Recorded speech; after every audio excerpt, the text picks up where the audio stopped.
Republicans have had a majority of governorships since the 2010 election. After Abigail Spanberger is inaugurated, it will be 26 Republicans to 24 Democrats. So to get to a majority, they've got to go into some pretty red territory. So it's not like the partisanship perfectly lines up. It is a map that I think it is doable for Democrats, but it's still going to be very, very close. They're going to be pretty even, I think.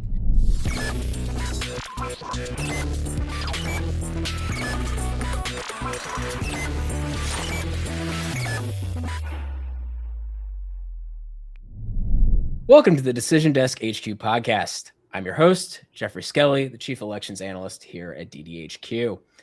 It's been a busy couple of months since we began the DDHQ Podcast, but heading into the holiday period and our final regular episode before the new year, I realized we had not yet covered a key piece of the 2026 election picture, and that's the 36 gubernatorial contests that will be on the ballot next year.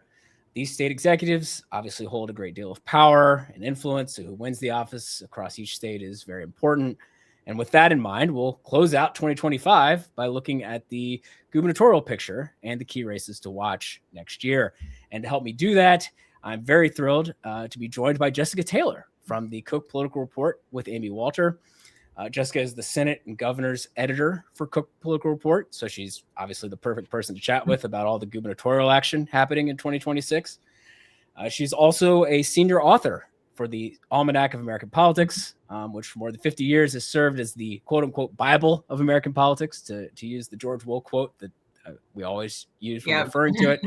I was proud to join actually as a contributing author on the 2026 edition, which is out. And if you need a stocking stuffer, it's out now. You might need a really hefty stocking though, because it's pretty thick. But anyway, with that, welcome, Jessica. Thanks for joining me on the podcast. Thanks for having me, Geoffrey. It's great to be here as we close out 2025 and it turns into an actual election year. The calendar will in just a few days. Yeah, even years. Get going. Of course, as you well know, even the odd years are busy these days, one way or another. Doesn't feel like the off years exist really anymore, especially in the era of Trump. So, no, precisely. As we know, there's always elections happening. We had 2 gubernatorial races this year. There's special elections. There's legislative elections we're paying attention to. So there's always, as your friend of mine, Chuck Todd, always likes to say, if it's Tuesday, somebody's voting somewhere. It's election day somewhere, 100%. Yeah. Cool. Hey, looking at the governor's picture, I thought it'd be helpful to give people sort of a short overview of where things stand, and then have you talk a little bit about what you're seeing. So I thought just start out with let people, if people are watching, they can see that, hey, there are 50 states, obviously, and currently Republicans hold 26 of the 50 governorships, so pretty evenly split on that front. And of those 50, 36 are up here in 2026. We're not here in 2026. I guess we got a couple weeks to go, but in 2026, 36 of them will be up. And obviously Republicans hold 26 of the 50 governorships. 36 of them are up on the ballot in 2026. Pretty evenly split, and that's actually been the case for a little while now. If you look at recent gubernatorial elections, Republicans have had a slight advantage since basically the 2018 cycle, but things have been relatively split as the parties have somewhat traded a few of them. But Republicans have had a majority of governorships since the 2010 election, and that I think is obviously that was telling. It was a very big Republican election cycle. But I think Democrats are hoping that maybe in the Trump second midterm that they can have an opportunity to pick up a few more governorships. And I think, this is a perfect time to turn to Jessica as our guest here, because I know you attended the recent annual gathering of the Democratic Governors Association and wrote up a piece about this. And I'm curious to hear what you found. Yeah. So the first weekend in December, I was there at their meeting in Phoenix. In fact, in a day and a half, I interviewed 21 candidates for governor. It was kind of a very quick round robin. So a lot of candidates talking with them very quickly about all the different races. But Andy Beshear, the governor of Kentucky, was elected the new DGA chair.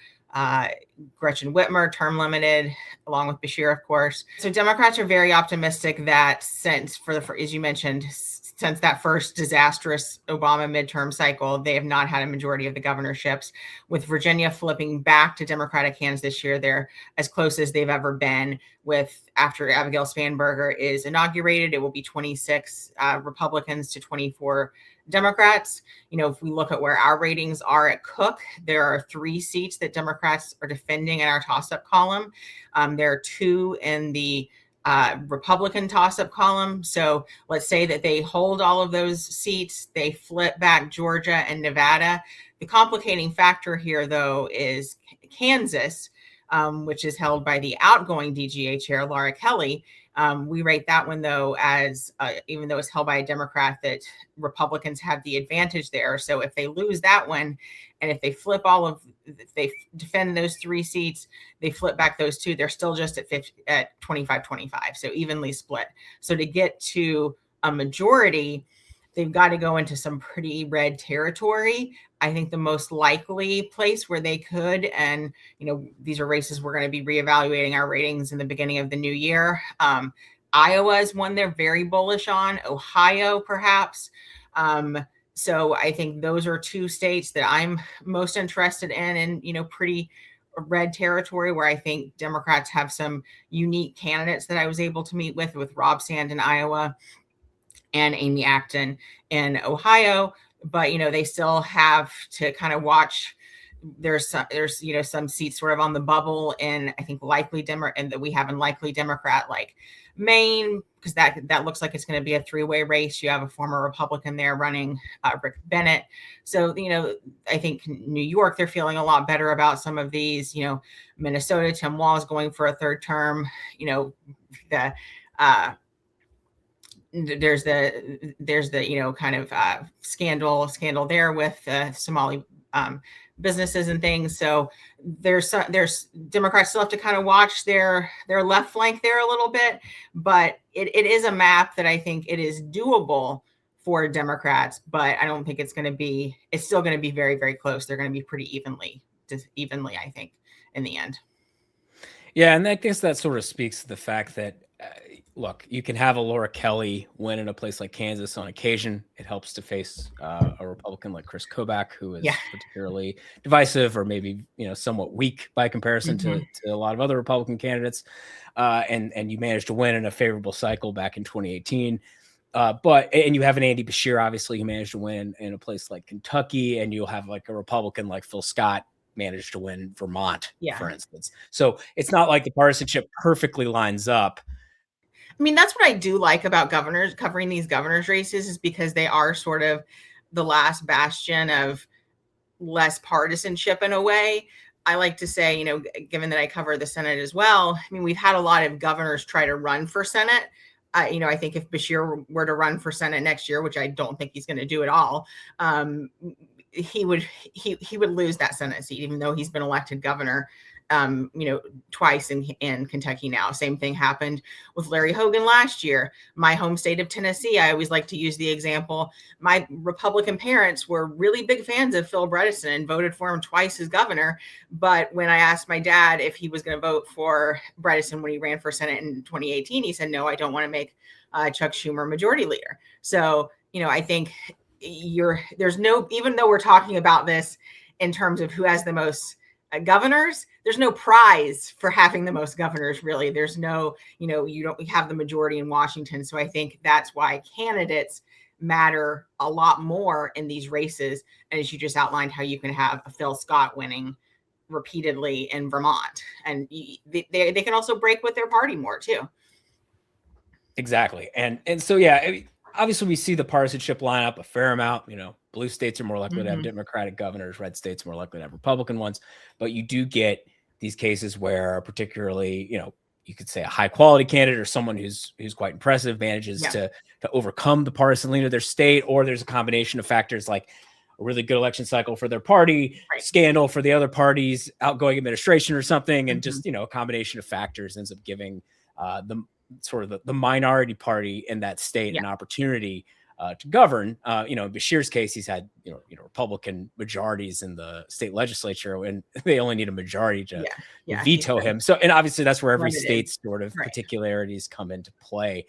And so I feel like you gave us kind of a nice outlook there. I didn't know if obviously you visited the DGA meeting. I know the Republicans met in November, I believe. And I guess I was curious if there's sort of a Republican counterpart to this, how they view the map, how they to your point, there are 3 toss-up seats right now that Democrats are defending. So like Republicans are going to have opportunities. Absolutely. I think that Michigan is probably their best opportunity there because there is a 3-way race happening there. You have Mike Duggan, a former Democrat running as an independent, the mayor of Detroit there, very popular, very well liked. So there's a real possibility that he could take votes away from the Democratic nominee. Right now, the leader in that primary is the Secretary of State, Jocelyn Benson. It looks like probably John James, the congressman, is going to be the nominee for Republicans. So there is still a pretty crowded primary there. But, that lowers the threshold that a Republican has to get to in Michigan. So this is really the most this is my favorite race to watch because we have voters that tell us they want more independent politicians and they don't like partisanship. And here's an independent that has a really great record. Some polling I've seen, though, he's doing well in the Detroit area, but I don't think as well as he needs to win right now. And he needs to get better known in Western Michigan and things too. But he's really got to sweep up in Detroit and Wayne County there. But I think just the possibility of that race being him potentially being a spoiler for Democrats, to me, that is the most likely where Republicans could pull off what would be a little bit of an upset there. I think, given how Gretchen Whitmer won 4 years ago with 10 points. Wisconsin, also a very crowded primary there. I met with several of the candidates that were in Arizona for this. You have Mandela Barnes, who was, of course, a former Senate nominee. He still comes, I think, with a lot of baggage that makes a lot of Democrats nervous. They had him wearing, shirts about abolishing ICE and different things. So I think he has some baggage there. He's the former lieutenant governor. The current lieutenant governor, Sarah Rodriguez, also running. She was a very impressive candidate that I met with as well. So you have some other Democrats there in the race. Barnes is nominally the front runner because of his name ID, but I think there's a long way to go in that primary as well. But, I think there's some Republicans would love to run against Mandela Barnes again. Tom Tiffany probably will be the Republican nominee in that regard, though there are other candidates that could still get in. The former nominee, Tim Michaels, Eric Hovde, who just ran and lost for Senate. Both of those could put a lot of their own money in, but I think right now Tiffany is the front runner. So, a lot of these depend on the primary outcomes, and those, voters just aren't paying attention right now. You and I obsess over these things, but voters are not yet, which, granted, after I think 2024, we should afford them some, airtime without ads, campaign ads, but they will start.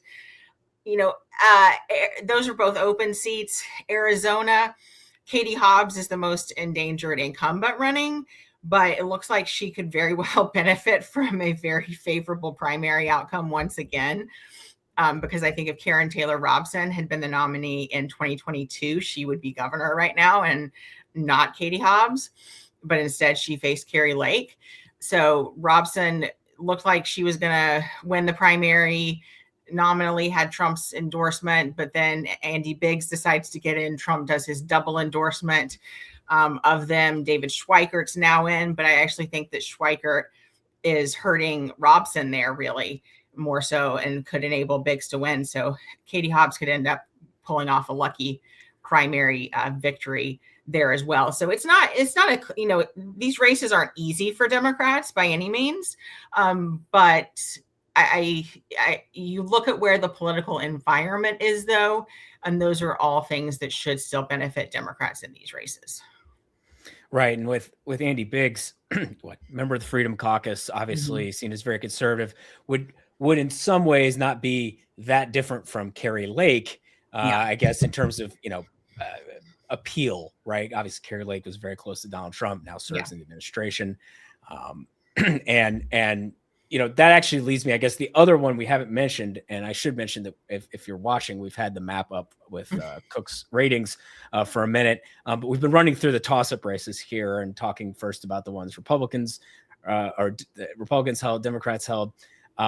But with the Republicans, since we've sort of been covering the Democratic held seats here, we can hit on the two Republican held toss-ups. And I guess first you've got an incumbent in Nevada in Joe Lombardo seeking re-election. Obviously, he narrowly won in 2022, defeated the incumbent Democrat Steve Sisolak. Who was the only incumbent to lose that cycle. That's right. Yes. And I know the Attorney General, Aaron Ford. Aaron Ford is running and is probably the most likely Democratic nominee. He has a fairly clear primary. Yeah, I know he has some primary competition, but obviously it seemed basically from the outcome of the 2022 gubernatorial election to now that was probably always going to be the matchup there. And I know Nevada is, I know one of the things that the Democrats talked a lot about at the DGA meeting, and something that we're hearing a lot about these days in general, and our sort of political conversation, is the word affordability. And I know Nevada is a place, buzzword of the moment. Yeah, and I know Nevada is a place where that probably worked out for Donald Trump and Republicans in 2024, and so I'm just wondering sort of where that might stand now. I think Nevada is unique in this because it's so reliant on tourism and gaming, and that really hurt Sisolak after the pandemic, where there were restrictions and things. So there was a lot of backlash against him. But in the same regard, Lombardo is pretty popular, and he's not necessarily a MAGA guy, seen as was former sheriff of Clark County before he was elected.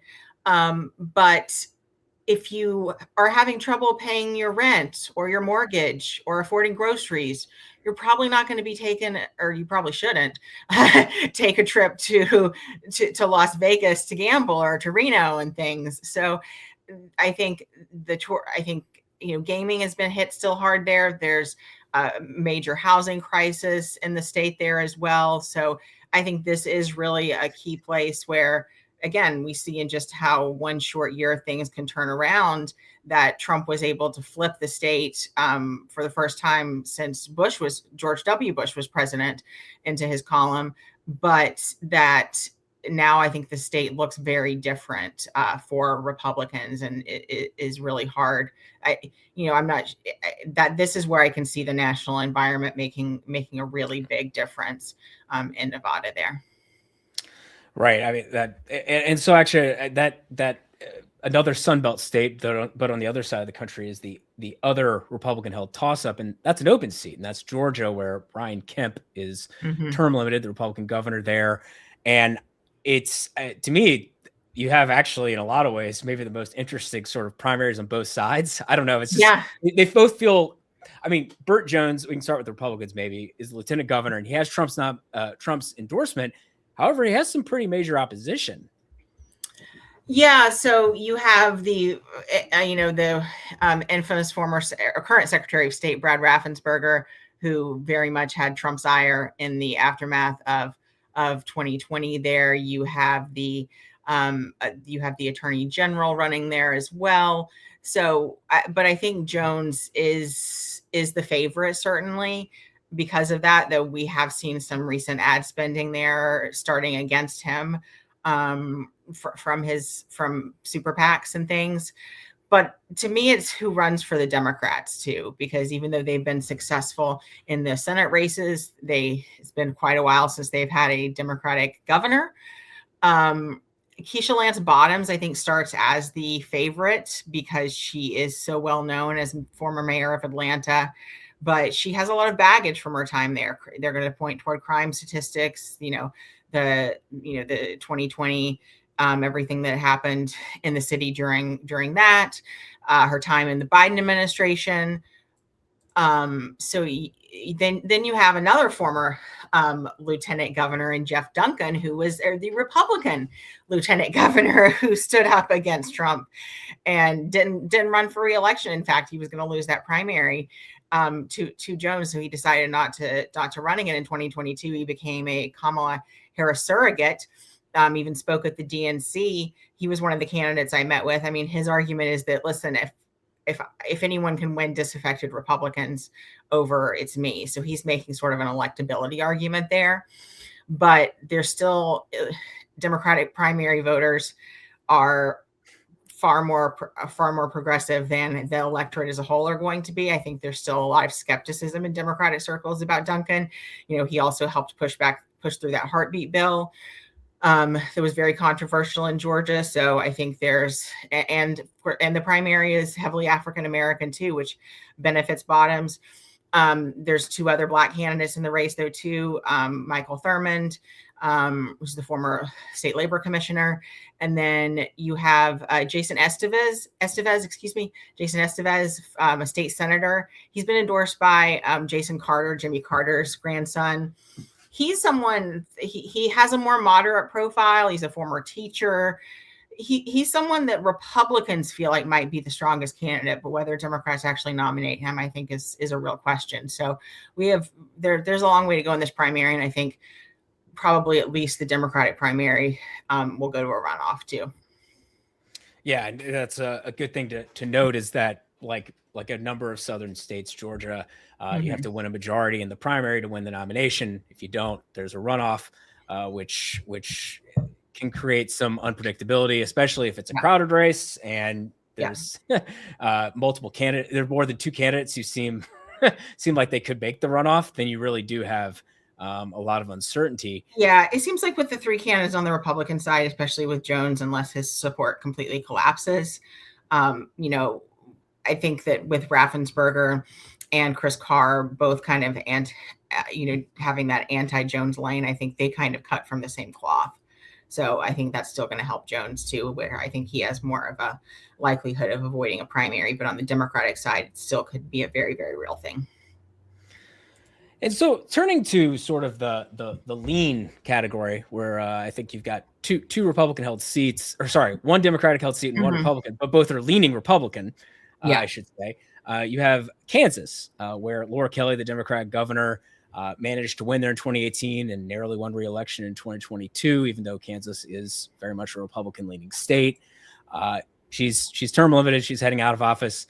Seems like a lot of Republicans want a shot at an open seat race in Kansas, which makes sense. They feel like, if the state returns to its partisan roots, they've probably got a good shot. I think what Democrats are hoping will help them here is that the shadow of Sam Brownback is still very poignant. His administration was so hated and things when he left office. And, for the former governor who succeeded him, Jeff Collier, is probably the front runner in that race, but he has obviously a lot of Brownback baggage. There's a lot of other candidates running as well. The state Senate President Ty Masterson, the Secretary of State Scott Schwab, who has a really compelling personal story after his son passed away. The Insurance Commissioner Vicki Schmidt, who is more moderate and says that she wouldn't overturn, the state's abortion referendum and things, but I think this primary is still pretty up in the air. Right. And obviously you've got, crowded primary, no runoff rule in Kansas. So it could be really interesting. One of my favorite factoids is that Collier in that 2018 primary, he had succeeded as governor when Brownback stepped down. And so he from lieutenant governor and Collier, basically, I think he lost the more or less the closest primary ever, or one of them, against Chris Kobach in that Republican primary that year. So Collier's trying to get back into it. Right. On the Democratic side, I know there are a couple of state senators running. It sounds like Laura Kelly has sort of she's put her thumb on the scale maybe a little bit. She's backed Ethan Corson, who is seen as sort of the more moderate type candidate. And then you have Cindy Holscher, who's the more progressive. I think that Republicans hope that Corson kind of gets pulled to the left in that primary in order to win. I think he's the strongest candidate in a general election, but I still think, without Kelly's sort of magic that she's been able to hold there, I think it's still going to be really tough for Democrats to hold on to this. And as we mentioned before, this state, if they lose this state, they've got to try to pick up another Republican held state to try to get to that, magic number that they want to get to of holding, at least 26 seats. And I think that segues us into talking about Iowa. Yeah, perfect. Well done. Iowa, Kim Reynolds is leaving office. She's not running for another term, even though she could have, but she is leaving office pretty unpopular, actually, one of the most unpopular governors in the country. And Democrats have maybe their best candidate recruit across the board here, and Auditor Rob Sand. He's the only remaining statewide elected Democrat. He's very online, I believe. I was going to say, he's really good at social media. Yeah, I think the kids say comparing gas station pizza and stuff. He's sharp on that. Yeah, he's a super personable guy. He's sort of going all over the state, holding town halls already. Republicans have a primary there, and there are some more conservative candidates, but I think probably Congressman Randy Feenstra is the leading candidate there, though it is worth watching, some of the grassroots, if they get behind another candidate in the state, could be a little problematic. But I have heard from many Republicans in the state, that they are very worried about Sand. And to the extent that it extends that they're worried that he's such a strong candidate that he help Democrats in the open Senate seat there, in fact, too. So I think he is their best recruit across the board when you look at just the ability to change a race's electability. So this is one that I think we have it in lean Republican right now. It very well in the new year could inch into a more competitive category. I think, we've seen polling there very close. Gotcha. Yeah. Iowa, obviously was a state that Democrats during the Obama era were feeling pretty good about. And then 2014 hit, Joni Ernst won the Senate race. Republicans, had already went back to governorship, and it seems like Iowa's been sort of out of the conversation to some extent, at least. I mean, the 2018 gubernatorial race was relatively close that Reynolds won. But nonetheless, it was a good year for Democrats, and they couldn't flip it back. So here they are in a similar situation here in 2026, but maybe they have a candidate in Sand who could pull that off. Looking at the sort of the likely Democratic or likely Republican, we don't have to spend much time on these, but there were a couple I wanted to just quickly touch on. And one of them I think is going to be an extremely expensive race that's going to get a ton of attention. I'm not sure how close it will actually be in the end. New York. But it's New York, obviously. Yes, the Empire State. And it seems, Kathy Hochul, Democratic incumbent there, did not have a very strong reelection run in 2022. No. And so I think she's been seen as potentially vulnerable. Her lieutenant governor is challenging her in the Democratic primary, Antonio Delgado. So you've got some weird stuff there. But then the Republicans also may have a primary of their own. Yeah, you have Elise Stefanik, of course, running there, did very little to hide that she was going to run. I mean, in many ways, after she got screwed over by the Trump administration, that she was supposed to get the UN appointment there and different things, and then had to go back to the House.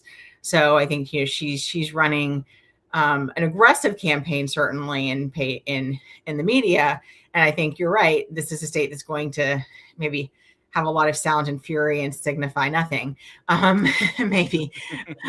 But, it helps that, a lot of reporters live in New York, so it's going to get a lot of coverage. It is the media capital, New York City, media capital of the world, basically. Yeah, so, she you have Blakeman running there as well against her, but I think that they seem pretty confident that they will get the nomination and at the convention and different things. Hochul's lucking out. I think once again, it looks like she's going to be fine in the primary. I think she's going to have a favorable year behind her in the general election. So this is one that maybe is closer to solid at this point than it is likely even. Yeah, it's fascinating. I mean, I actually have done. I haven't finished putting it together, but when Antonio Delgado, the lieutenant governor, announced he was running against her, every now and then you get the sitting lieutenant governor running against the sitting governor in a primary, and it's very entertaining. The sitting lieutenant governor doesn't often win. It has happened. I think it happened in Montana once in the 80s, actually. But nonetheless, usually it at least illustrates either personal dislike or a potential seeing the governor as weak, or seeing a ideological split of some kind. And I thought Delgado, as a former member of the U.S. House, have a little more pull, but it seems like it's not really taken off for him. We have seen in recent years that lieutenant governor is not the best launching pad to even, let alone challenge the sitting governor, but to launch your own campaign. It's been attorney general, which the joke is that stands for almost governor. You look at others across the country. Josh Shapiro, Andy Beshear were both former attorneys general before they were elected. Josh Stein in North Carolina. So especially for Democrats, that's been a very popular stepping stone, more so than the lieutenant governor has. And often these attorneys general, especially Democratic ones in the Trump administration, they've made a name for themselves, and Republicans have too, and either suing the Trump administration or suing to back the Trump administration. If you're a Republican, so they're in the news, and a lot of lieutenant governors don't have a lot of power sometimes, so they're not really high profile. Their job is not very well defined, except be there in case something happens to the governor. I mean, it's the VP situation too. A lot of states and the U.S. Constitution do not give the person who's next in line actually that many formal duties, and so it really depends state to state, or in the case of president and vice president, sort of the relationship between the two of them in terms of how much of a sort of forward-facing role they actually have. My home state doesn't even elect a lieutenant governor; it's the president of the state senate in Tennessee. So growing up, I didn't even, until I started studying politics, I was like, oh, this is an office that exists. So. Yeah, and obviously a lot of state, New York is a state where Delgado's obviously running for governor, so there's going to be I think a primary for lieutenant governor there, and I think it's a shotgun wedding state, as they sometimes call it, where you have a separate primary for the different offices, but they run as a ticket in the general election. Have to. And then in other states, some separately elect. I grew up in Virginia. We separately elect lieutenant governors, so you can have from lieutenant governor. Some will just pick their own, and they run exactly. So they don't have to. Yeah. And I think one of those, to turn to the other state in the likely category that we wanted to talk about, Ohio, I believe is a state where the gubernatorial candidates will pick their LGs. And in that case, it seems like with former Democratic Representative Tim Ryan announcing that he wasn't going to run, it seems like that might be one place where we actually more or less have the general election matchup installed, like it's set. I think we do. You have Vivek Ramaswamy, who is, didn't go and be Doge co-chair, which probably helped him out some, but he's still a very polarizing figure, but he has unlimited personal wealth to put in there. I think Democrats are hitting him for moving some of his businesses to Texas and different things and investments and such. And then another really intriguing candidate here is Amy Acton. She was the state health secretary during COVID. And, you think back to those first few weeks and months of COVID, people like her, along with DeWine, DeWine faced a lot of blowback for taking a really aggressive stance even during COVID, as opposed to other Republican governors, and it paid off for him, really. And she was right there with him on the briefings. I mean, it sort of became appointment television for a lot of people. I think, Democrats argue that she sort of was able to form a bond with people during that time, and so she has a lot of goodwill. Now, Republicans say that, some of the COVID measures and stuff are going to be a backlash against her and stuff. But we've seen polling here be pretty competitive lately. So I do think there is some evidence maybe that people have moved past COVID, but still remember, I think Acton is more of a nonpartisan figure. I mean, she was up there. Like I said, she and DeWine had a very good relationship. And if you're thinking actually which candidate is more like Mike DeWine, it might be Amy Acton. Really, he's not. Right. Ramaswamy is much more of the sort of America First MAGA line of the Republican Party. Yeah. DeWine is much more a sort of traditional Republican. Yeah. Well, this actually brings me, and it's actually another state where you now pick. They used to separately elect lieutenant governors, if we're going to stay on that train, but now you do pick your LG, and it's one I wanted to ask you about your under the radar race. Mm-hmm. And you pointed it out to me, and I said, "Oh, I don't know how I didn't even include that when I was initially mocking up my outline." It's South Carolina, where I went to college. So South Carolina, known for its rough and tumble politics, and the primary there is it is already living up to expectations, I would say, or Lee Atwater would be proud. He would indeed. I do wonder what he would think of Nancy Mace, because she has taken this race to a whole other level. So Congresswoman Nancy Mace is running, Congressman Ralph Norman is, but he's sort of gotten lost a little in the shuffle. The big battle right now seems to be between Mace and Attorney General Alan Wilson. You also have the Lieutenant Governor, Pam Yvette, running. She has a lot of her own money as well, family money and things, of her husband's businesses that she can put in there. Fun fact, she represented Travelers Rest, which is where Furman University actually is. So TR. Yes. I have family in the vicinity, so love TR. Yes, good old TR, which has really risen above from when I was there, and there was literally really just grown, thanks to the Swamp Rabbit Trail. But I digress. So Mace has really gone against Wilson. She's attacked him, and then she had this very bizarre meltdown over security. She was reaming out security at the Charleston airport for not respecting her really, or like ushering her through fast enough. And she has just doubled down on this. I mean, this is a state where whoever gets Trump's endorsement, as many Republican primaries will go, because this is such a safe Republican state.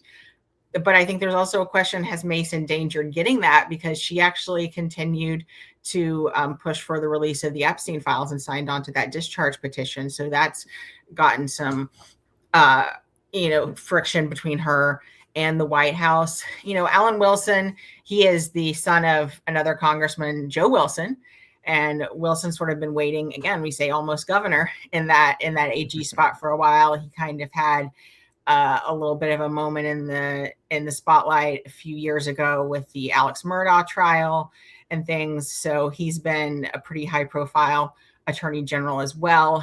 I think he's probably the nominal favorite in this race, but there's always twists and turns in South Carolina. And politics. It's another runoff state. It is a majority in the primary. So it seems to me like decent likelihood. June primary, and then the runoff is just 2 weeks later, in fact. So it's not a long runoff. Yeah, it's a really quick turnaround. And it is interesting, in Texas, you'll have 2.5 months between a primary and a runoff. Yeah. In South Carolina and a couple other states, it's just a couple of weeks. Yeah, very short span. Well, Jessica, obviously we could talk about every gubernatorial race. There are lots of other ones that we discussed talking about potentially, but I think we can save it because there's going to be plenty more to talk about.